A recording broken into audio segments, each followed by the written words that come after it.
Okay, hi everyone. In this video I'm talking about how much it costs to really be a photographer. And so I'm going to go over all the different little things that you need to kind of take into account of how much it's going to cost for you to live on your own as a photographer. Okay, so the first thing we're going to have to think about is living costs. And the first one is your rent. In Edinburgh we've got a house. If you're going for a single bedroom flat, it's probably going to cost you around about £600 a month. But whenever you live in a flat, you're also going to have to think about other things such as your council tax. Council tax in a low grade is a band B, and that's still about £120 a month. That's the case in Edinburgh, that's for sure. Also, while you're living there, you'll have to pay stuff for your gas and your electricity, and that can be about £60 a month, but obviously in winter it's going to be higher than that, in summer probably a little bit lower. So again, these are all various. You'll need your internet for doing all your stuff, and Virgin Media do that for about £35 a month. You'll need a mobile phone. As a photographer, you'll always need one of those, and that can vary largely, but I say if you budget for around about £35 a month, you'll be okay. You'll need a car. If you lease one, it'll probably cost around about £250 a month. Once you've also got a car, you'll need the car insurance, which once you've taken it out for the whole year is probably around about £30. You'll also need to tax your car as well, and that's not too much if you get a small car.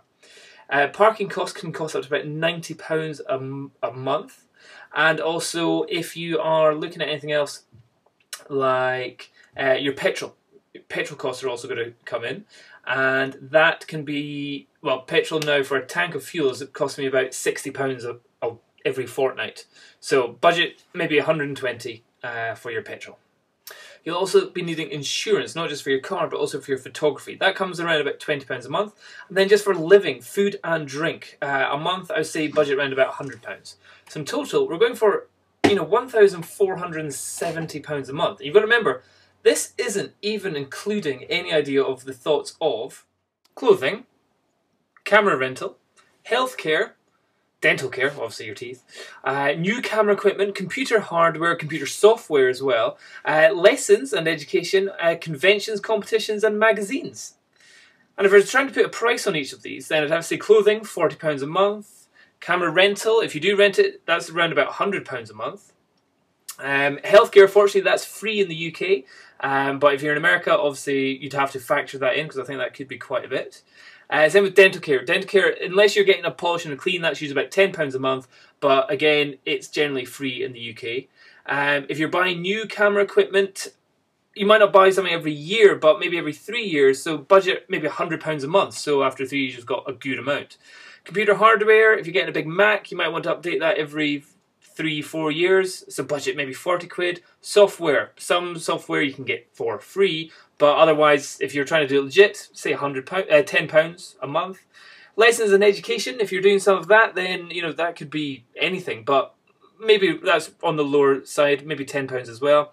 If you're going to conventions and competitions, submitting photos can cost £20 per competition, so again, £10 a month. And magazines, I spend a lot on magazines as well. You can probably consider that part of your education, but that would be about £10 a month. So in the UK, that's only about 2 magazines a month. So yeah, let's add all that together, and we come up to about 1,800 a month. And if you take that into a year, then you're going to be looking at £21,000. And also, if you've got if you've got to pay your income tax, which obviously you'd put all this against it, so you don't really pay anything, then it would be about 18 grand that you're getting at the end of the year. So yeah, effectively, I think you can put that is about 17 or 21 grand you can put against tax. Anything else you make above that, that's when you start to make a profit.